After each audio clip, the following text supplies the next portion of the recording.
Hello बच्चों, आज हम 9th रिटेल के सेकंड यूनिट का थर्ड सेशन करेंगे।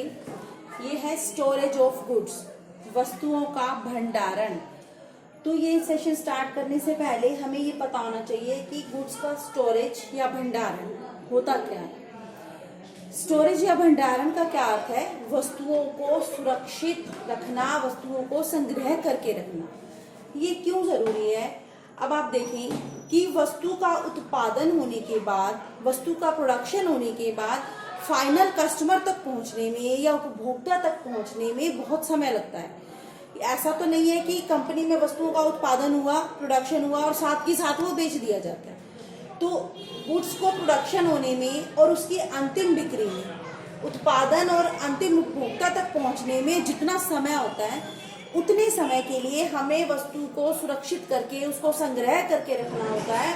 उसको, उस संग्रह को, उस वस्तु की सुरक्षा करने को उसे बोलते हैं भंडारण, जिसमें हम उत्पादित वस्तुओं को संग्रह करके रखते हैं। कब तक के लिए? जब तक के लिए वो ग्राहकों तक नहीं पहुंचती, जब तक वो वस्तु नहीं बिकती।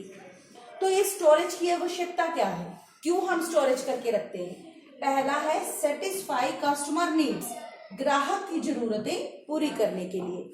अगर हम वस्तु का अपने पास संग्रह करके नहीं रखेंगे, स्टॉक करके नहीं रखेंगे, तो हम ग्राहकों की जरूरतें पूरी नहीं कर पाएंगे। अगर हमारे पास वस्तुओं का कुछ स्टॉक होगा तो ग्राहक मांगेगा तो हम तुरंत उसे दे देंगे। लेकिन अगर हमारे पास वस्तु का कोई स्टॉक ही नहीं है तो ग्राहक अगर लेने आएगा तो हम ग्राहक की मांग को समय पर पूरी नहीं कर पाएंगे। इसलिए कस्टमर को सेटिस्फाई करने के लिए, ग्राहक की जरूरतों को पूरा करने के लिए हमें वस्तुओं की कुछ मात्रा का स्टॉक अपने पास रखना पड़ता है। दूसरा है सीजनल प्रोडक्शन। बहुत सी वस्तुएं ऐसी होती हैं जिनका एक मौसम में ही उत्पादन किया जाता है, लेकिन वो इस्तेमाल तो सारा साल होती हैं। तो अगर हम उनको स्टोर करके नहीं रखेंगे तो मौसम के बाद उसको किस प्रकार इस्तेमाल करेंगे? इसलिए मौसमी उत्पादन या सीजनल प्रोडक्शन को सिक्योर रखने के लिए, जिससे कि हम पूरा साल उन वस्तुओं का इस्तेमाल कर सके, हम उनको सुरक्षित भंडारण करके रखते हैं, स्टोर करके रखते हैं। फॉर एग्जाम्पल व्हीट, कनक या गेहूं उत्पादन सर्दी में किया जाता है। अभी अप्रैल चल रहा है, अप्रैल में जो व्हीट कटिंग चल रही है, गेहूं की कटाई चल रही है। लेकिन क्या हम अप्रैल में ही गेहूं खाते हैं? खाएंगे तो हम पूरा साल ना। उसके बाद हम उनको क्या करते हैं? बड़े बड़े ड्रम्स में स्टोर करके रखते हैं, जिससे कि हम बाद में भी उसको इस्तेमाल कर सकें। है तो ये सीजनल उत्पादन, मौसमी उत्पादन, इसी मौसम में उत्पादन किया जाएगा, लेकिन यूज तो पूरा साल होगा ना। इसीलिए हम उसको स्टोर करके रखेंगे, क्योंकि हम जून जुलाई में उसको उत्पादन नहीं कर सकते। तीसरा है सीजनल कंजम्पशन।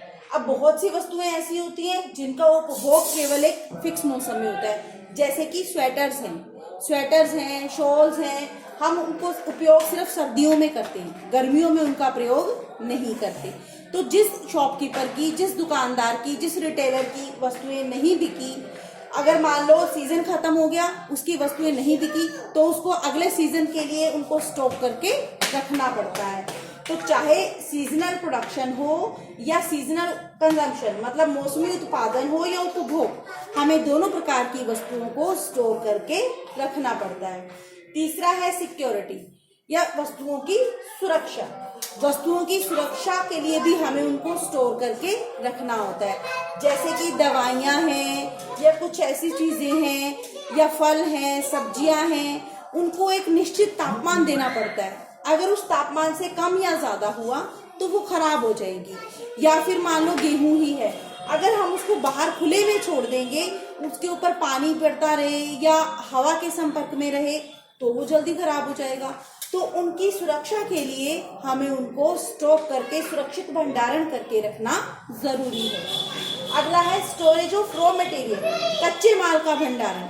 हमें कच्चे माल का भी या रॉ मटेरियल को भी स्टोर करके रखना पड़ता है, क्योंकि अगर हम रॉ मटेरियल का स्टोरेज नहीं करेंगे तो हम उत्पादन नहीं कर पाएंगे। अगर रॉ मटेरियल खत्म हो गया तो आप नया कैसे बना पाएंगे। इसलिए हमारा उत्पादन बंद ना हो, हमारे उत्पादन में किसी प्रकार की रुकावट ना हो, इसलिए हमें रॉ मटेरियल को भी सुरक्षित करके रखना पड़ता है। उम्मीद है आपको ये समझ आया होगा। Thank you.